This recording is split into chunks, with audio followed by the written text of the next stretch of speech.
So the problem says that you invest $12,000 at 5% interest. So the idea here is that this is a simple interest problem, so we'll only ever earn interest on that $12,000. You're not going to be compounding interest.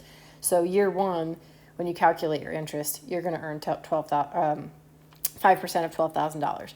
Year two, when you calculate your interest, you're going to earn 5% of $12,000, and so on. So it always calculates the interest off of that initial investment. So our interest each year will be $600. But then they said that they drop it down to 0.0 to 4%, which is 0.04. But we want to maintain that same interest earning, so we have to figure out how much would we need to invest. So we have this equation that's basically it's 0.04 times our unknown amount of investment has to be $600.